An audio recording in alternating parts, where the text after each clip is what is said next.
take a moment and close your eyes and picture taking an exam that will determine whether you graduate high school. None of you closed your eyes because you've all taken this test. And unfortunately, the California high school exit exam is unnecessary. When I mean that's unnecessary, as California high school students graduate, they're required to take this exam as a standard to measure if they are eligible to graduate.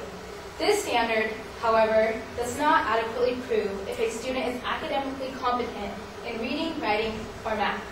Instead, it fails to measure if one is academically sound in these areas. In terms of fails, to fall short of success or achievement is something accepted, attempted, desired, or approved.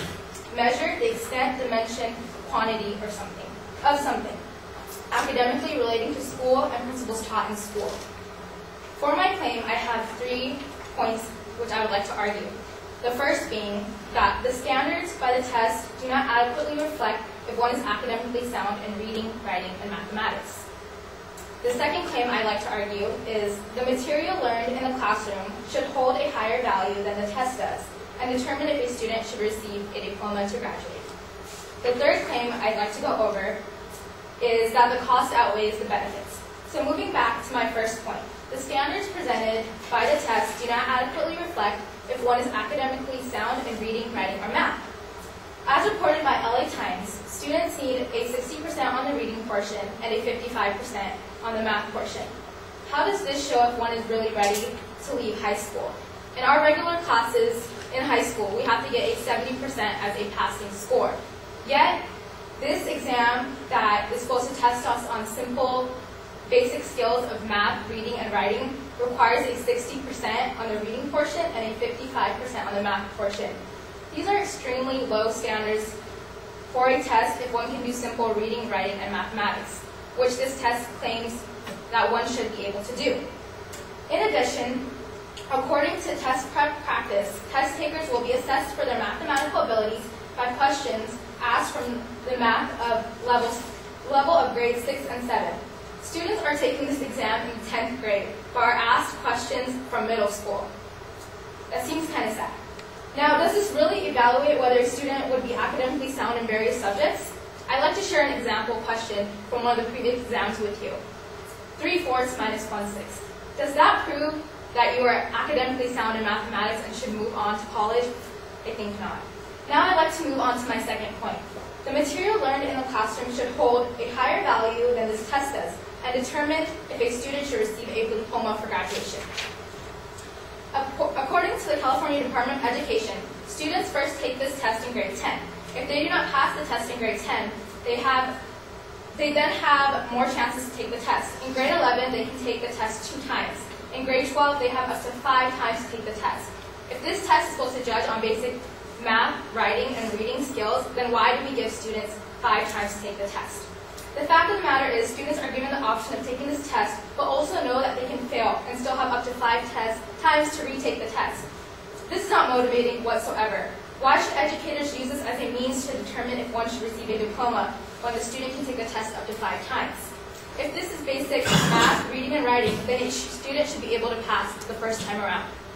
In class, students are not allowed to take tests up to 5 times, and a failing grade is automatically recorded in the grade book. In addition, the KC is only one test that judges a variety of different students who are at different learning levels. In high school, we are segregated by AP students, college prep students, remedial students, but we're all tested on one test that's supposed to determine if we graduate. It seems a little unfair. My third claim is that the cost outweighs the benefit.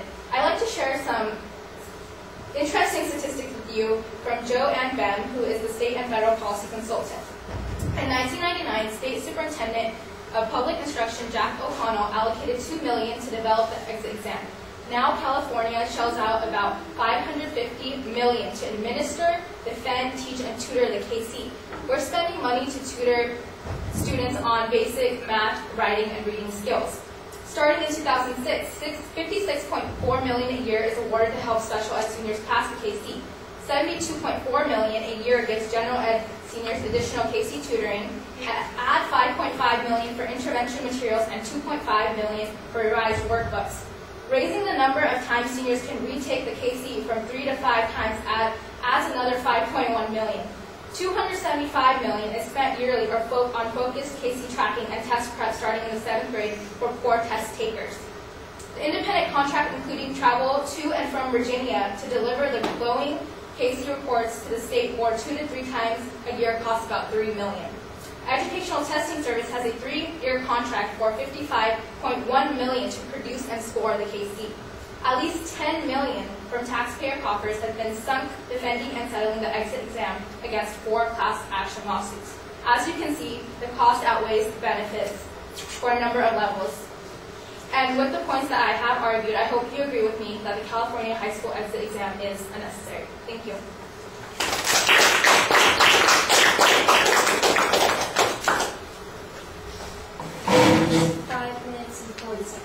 Thank you.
All right, you do state the main proposition, but I thought it wasn't highlighted very clearly as the proposition. I know it's there. It's right here on my evaluation form, so I was looking for it.